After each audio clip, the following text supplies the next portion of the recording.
Boa noite. Boa noite. Agora melhor. Meus amigos, é com muita felicidade que agora vamos trocar algumas experiências, trocar algumas informações e sempre com felicidade que a gente fala do Evangelho.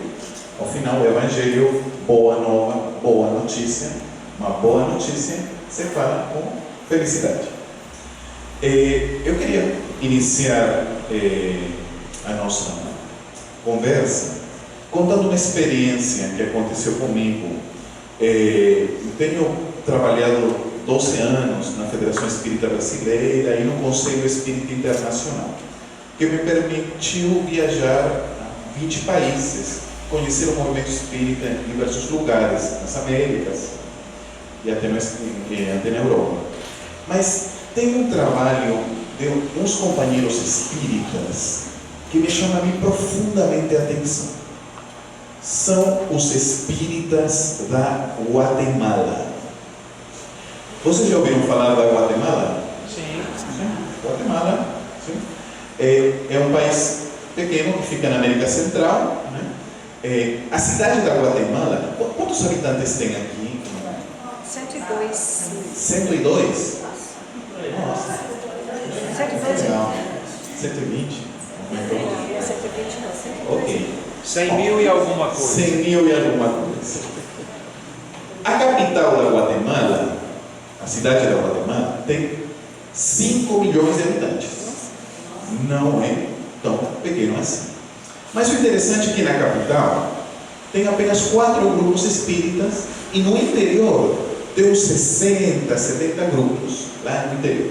Como que funciona? Cada 3 meses na capital eles alugam um ônibus, juntam aí material, comida, alimentos, enfim, e sai o ônibus em direção ao interior. Eu queria que vocês me acompanhem numa viagem mental, porque mais ou menos funciona assim. Então todo mundo estávamos juntos, tinha aquele ônibus, e para nós era uma emoção conhecer como é o espiritismo lá no interior, né? E então o ônibus começa a subir, são 6 horas que sobe pelas montanhas, e sobe pela montanha, né? Não é como aqui as estradas no Brasil, que é tudo planinho, não, mas sobe, que sobe. E eu lembro que pela janela a gente olhava assim embaixo, nos precipícios. Vocês já devem ter visto alguns filmes, né? É aquele mesmo, nossa, para o outro lado, e começa subindo e pronto, 6 horas, sobe. Chega um ponto que a estrada termina, nós descemos e somos obrigados a subir umas vans, que são menores, né? E já não é mais estrada, é terra batida, não é isso? Terra batida, pronto. Então a gente sobe, e aí começa, mas 6 horas, continua subindo, sobe, são 12 horas. Nós estamos no altiplano guatemalteco, é assim que eles chamam naquela região. E então, quando finalmente chegamos, nós estávamos literalmente na ponta de uma montanha. Quando a gente desceu, né, já não tinha mais para onde subir também, né? Eles nos contaram que nós estávamos a 4.000 metros de altura, né? E quando aí, né, na ponta da montanha, você olha assim das outras montanhas, distante uma aldeia, lá na outra montanha outra aldeia e tal. Mas quando a gente desceu, para surpresa nossa, na nossa frente estava um centro espírita na frente da montanha, no topo. Eu falei assim, meu Deus, esse deve ser o centro espírita mais alto do mundo. Aqui os espíritos não descem, já está bom. Já está no nível, né? Que coisa. Mas quando estávamos entrando, ao entrar, é tipo um galpão, sabe? E lá dentro tinha mais de 1.000 espíritas. Eu falei, ué, cara, 1.000 pessoas lá dentro. E quando eu perguntei, mas como assim 1.000 pessoas? Porque lá fora não tinha um carro, né? No máximo tinha o nosso ônibus que chegou, a van, né, que chegou. Pois como que tem 1.000 pessoas? E eles me comentaram, ué Luiz, eles vieram aqui, mas cadê os carros? Não, eles vieram a pé. Apela onde? Porque se as aldeias, cidades, longe, as vilas, né? Dá para ver lá em cima, né? Vocês viram a pé. 3 dias caminhando para chegar, 3 dias para voltar, 6 dias. Parece espírita. Eu falei, meu Deus, e onde que dorme esse pessoal? Ele me contaram, não, ou seja, todo mundo tinha uns mantos, tinha uns papelões, né? Quando ele está caminhando, cai a noite, ele se estende no mundo, deita, sai o sol, caminha de novo. Né? 3 dias para ir, 3 dias para voltar. Tinha uma senhora, tem uns 80, 90 anos, que tinha um papelão de caixa, né? Um papelão, ele estava dobrado o tempo todo com o papelão. Eu falei, para que o papelão? Mesma coisa, ela dobrava e deitava lá no papelão. 3 dias para ir, 3 dias para voltar. Né? Eu falei, meu Deus! Porque eu fazia essa palestra no meu país, que é o Peru, e eu falava, estão vendo os espíritas da Guatemala, 3 dias para voltar, já vocês, falou para meus compatriotas, né? Já vocês olham o relógio e falam, e hoje é dia do centro, olha o relógio, vê pelo céu uma nuvem, vai chover, não vou. Ainda bem que isso não acontece por aqui. Eu não sei porque o pessoal sempre ri quando eu conto isso. Não sei. Bom, então, mas ainda isso não foi o que mais me chamou a atenção, né? Porque eu perguntei assim, ué, que coisa, né? Para que vocês tenham ideia, lá a palestra começa meio-dia, né? Éramos 3 companheiros, né? Fomos com o pessoal da Federação Espírita. Meio-dia começa e lá vai até 1, 2, 3 da manhã. Só para um jantar. Só isso. Então a gente se atravessava, entrava uma pessoa, falava, entrava outra, falava. Quando já era quase meia-noite, 1 hora, eu falei, e aí, que hora vai terminar? Não, pode ir. A gente não sabe quando vocês vão voltar aí, então. Vai até as 3, 2, 3 da manhã. Olha como é diferente. Mas ainda não foi isso que mais me chamou a atenção. Eu observei, a região é muito carente, e você imagina aí na montanha, né? Eu observei que o presidente do centro espírita não tinha sapatos.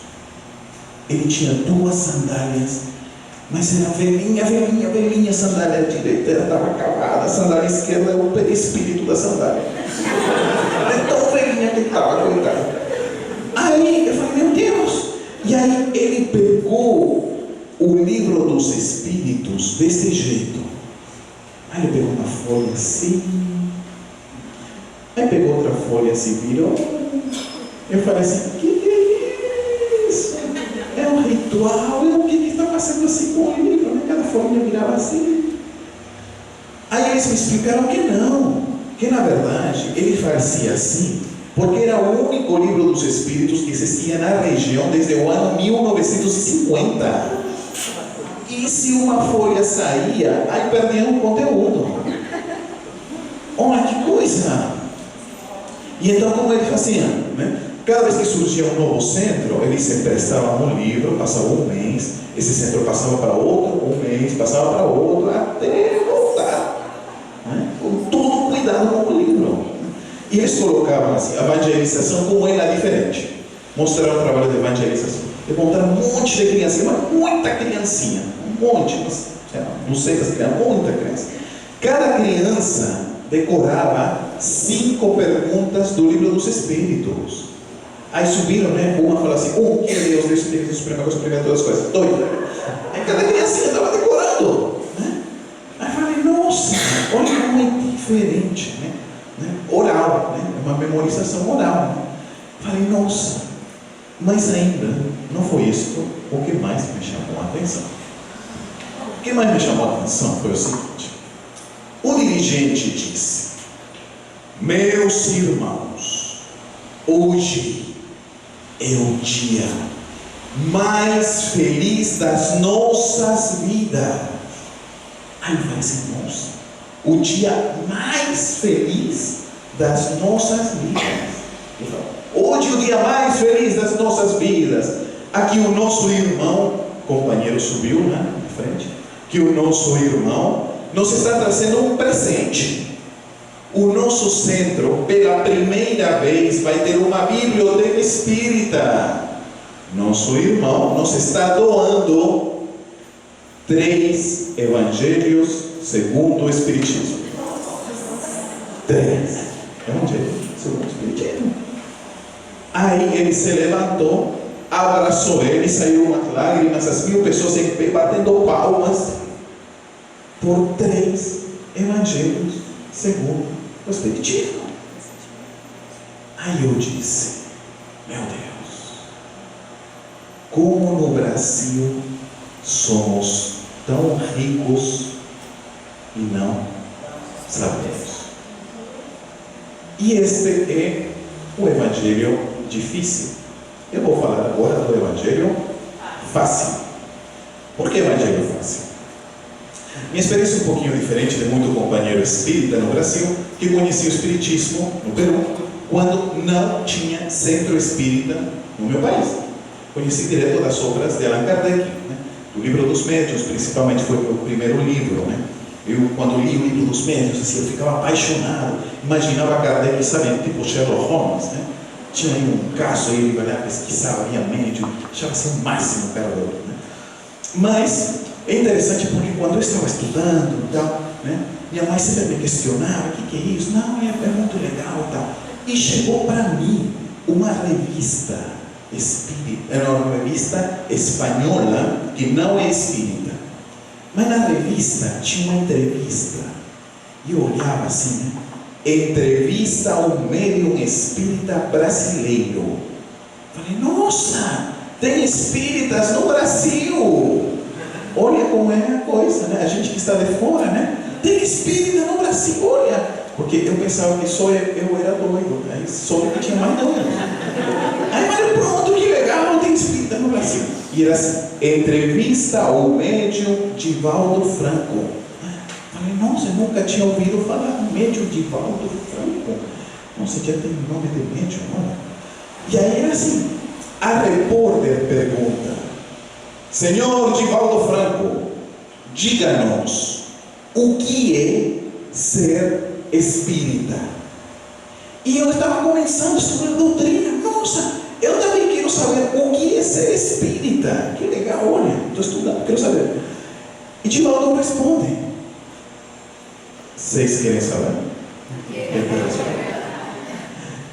Suspense. Estou segurando o ibope. Pronto, vamos lá. Divaldo disse, o que é ser espírita? Espírita é a pessoa que encontrou um grande tesouro. Espírita é a pessoa que encontrou um grande tesouro. Porque a ciência já foi para outros planetas, viajamos pelo espaço, deciframos DNA, átomo e tal, microcosmos, mas a ciência não dá resposta à pergunta básica da humanidade. Quem é você? Qual é o objetivo da tua vida? O que você está fazendo aqui? Qual é o sentido de tudo isso? Para quê? Não respondem. E esse é o tesouro que trazem os espíritos superiores com a doutrina espírita. Dá o objetivo da tua vida. Você é um espírito imortal rumo à felicidade. Olha que legal, né? Você é destinado a ser feliz. Puxa vida. Aí eu falei, mãe, eu falei para minha mãe, mãe, eu tenho um tesouro. Minha mãe, cadê o tesouro? Não, interior. Ah, isso não vale. Vale sim, vale. Mas aí eu vim morar aqui no Brasil. E quando eu moro em Brasília, meus filhos moram na Bahia, e eles passavam as férias comigo, e a gente trocava muita ideia e tal. E aí falava com os meninos, né? E fruto dessa convivência, desse trabalho, é o que a gente vai mostrar aqui, o projeto do Evangelho Fácil, né? Se vocês me permitem, vamos começar por aqui. Esse material se transformou nessa coleção Espiritismo Fácil, Reencarnação Fácil, e nós, em uma única ilustração, colocamos os 15 princípios espíritas. Em uma única folha, temos todo o Espiritismo. Do lado direito, os princípios da imortalidade da alma, do lado esquerdo, os de Deus, e a base de tudo, o Evangelho de Jesus. Tem um detalhe, que esses textos pequenininhos são os que Emmanuel passou ao Chico Xavier. E nosso trabalho foi na diagramação. E aqui vemos que a base de toda a doutrina é no Evangelho de Jesus. Aí eu falava para meus filhos: vocês estão na evangelização? Estamos, meu pai. Anos. Estamos anos. Pergunta básica: se estão anos na evangelização, você tem que saber a resposta mais básica. Qual é, meu pai? O que é evangelho? Não é? Anos na evangelização. O que é evangelho? Aí o meu filho mais velho me disse assim: meu pai, evangelho é a boa nova. Sim, e o que é a boa nova? A boa nova é o que falou Jesus. E o que falou Jesus é do amor. E o que falou do amor é o que está escrito aí no Evangelho. Ele me deu uma volta, né? Despertinho, e falei: não, meu filho, no Evangelho vocês não sabem o que é Evangelho. Então, vamos lá, vamos tentar em uma hora, agora já menos tempo, mas vamos tentar fazer assim uma breve pincelada nos conceitos do Evangelho. Para começar, primeiro princípio: fonte, a caminho da luz, Espírito Emmanuel, médium Francisco Cândido Xavier. Emmanuel, no mundo espiritual, ele foi pesquisar na chamada ciência de todos os tempos. No primeiro capítulo do A Caminho da Luz, Emmanuel fala: lá no mundo espiritual existe a ciência de todos os tempos. Pela mediunidade de Ivone Pereira, ele chama da ciência do infinito. Nas universidades do além, os espíritos superiores estudam a ciência do infinito. Então Emmanuel trouxe essa informação, Chico psicografou e a gente ilustrou. Então o que diz Emmanuel? Primeiro capítulo, ele disse que existia uma comunidade de espíritos puros. Você está vendo aqui no... Esse é meu lenço. Aqui eu sou, sim? Todo mundo está vendo? Os planetas, sim? As estrelas, sim? E esses pontinhos branquinhos são as equipes de espíritos puros. Então o que disse Emmanuel? Disse: quando o sistema, o Sol estava em formação e tinha sua nebulosa, existia uma comunidade de espíritos puros de um nível angélico tão elevado que eles se reuniram pela primeira vez em torno do Sol e decidiram a formação dos planetas. Olha que legal. E um desses espíritos puros era Jesus. Quer dizer, segundo Emmanuel, antes de existir este planeta que estamos pisando, já existia o Espírito Jesus. E não só existia, né? Existia na condição de formar o planeta. Para a gente ter uma ideia da dimensão do Cristo. Mas Emmanuel continua. Uma vez os planetas se formaram, se solidificaram, chegou a vida na Terra e tal, em todos os planetas, estava tudo andando. Houve uma segunda reunião dessa equipe de espíritos puros, se reuniram pela segunda vez. E aí eles decidiram a vinda de seu espírito construtor no planeta. Quando? Quando na Terra exista um número mínimo de humanos com a mínima capacidade mental e emocional para poder entender que existe um mundo maior. Há um mundo maior ao qual todos temos que colocar nossos objetivos da nossa vida e para nossos esforços para conseguir esse mundo maior. Algo que Jesus chama do reino dos céus. Este é o reino dos céus ao qual todos nossos objetivos devem ser colocados. E o Evangelho seria o idioma dos espíritos puros. Muito bem.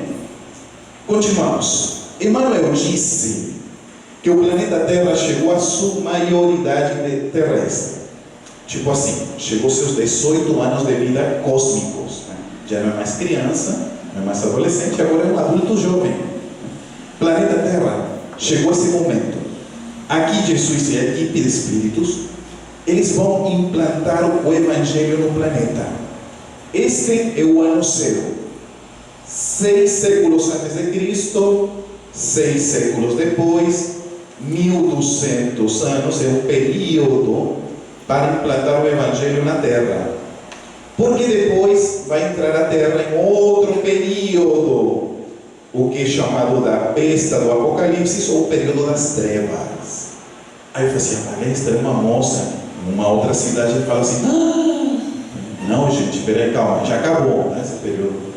Não é para ter medo, porque acabou em ano 1870, nós estamos em outro período da transição para o planeta. Bom, então, esse é o momento em que Jesus e as forças da luz vão enviar diversos mensageiros para fazer a limpeza psíquica do planeta, para logo depois Jesus vir e trazer o Evangelho.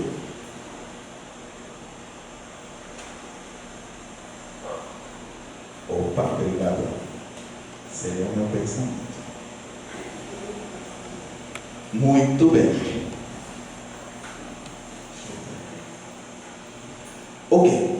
Então, Emmanuel continua dizendo que nós, a equipe de espíritos puros, programaram a vinda dos mensageiros para, dá para ver lá atrás? Sim? A Europa? Sim? A Ásia? Para o Ocidente, Emmanuel cita o espírito mais luminoso que já pisou o planeta depois de Jesus, Sócrates. Junto com ele, Platão, Aristóteles e outros grandes iluminados. Para o Oriente, Emmanuel cita 3, tão luminosos quanto Sócrates: Lao Tse, Confúcio e Buda. Aí eu falava para meus filhos, meu filho, vocês já ouviram falar do Buda? Aí meu filho vai dizer assim, pai, é aquele Deus gordinho, né? Que você faz um carinho na barriga e dá sorte. Eu não sei, aqui também tem essa. Quem foi que inventou isso? Dá carinho na barriga? Deus gordinho? Bom, falei, pronto. Já ouviu falar do Buda. E o Confúcio? Aí meu filho, ele que criou a confusão. Não criou a confusão, mas tudo bem, já ouviu falar? E Lao Tse? Meu pai, esse aí nunca ouviu falar. E eu reconheço que muito pouco conhecia do Lao Tse, né? Porque confucionismo, taoísmo, budismo, doutrinas socrático-platônicas, a gente na Terra achando que são contrárias, quando todas têm a mesma fonte, lá na espiritualidade maior, todas são a prévia do Evangelho, são doutrinas irmãs, e a gente na Terra, né, achando que é uma contrária, e não é, são a prévia do Evangelho. E tem um detalhe, nas entrelinhas, Emmanuel cita Confúcio como um dos mais iluminados da Ásia, e ao pesquisar um pouquinho, descobri que Lao Tse foi o mestre de Confúcio. Olha que legal. Eu falei, gente, ainda teve um mestre. Se teve um mestre, deve ser o cara, né? Aí Lao Tse é fantástico. Mas como não daria para falar muito, eu vou falar só uma frase, para que vocês tenham ideia do nível filosófico do Lao Tse. Prestem atenção que só vou falar uma vez. Lao Tse diz: as palavras sinceras não são agradáveis, e as agradáveis não são sinceras. Eu vou repetir. As palavras sinceras não são agradáveis, e as agradáveis não são sinceras. Aí eu fiquei lembrando das moças quando postam uma foto no Facebook e as amigas colocam: linda, arrasou, aí vocês lembram do Lao Tse, tá?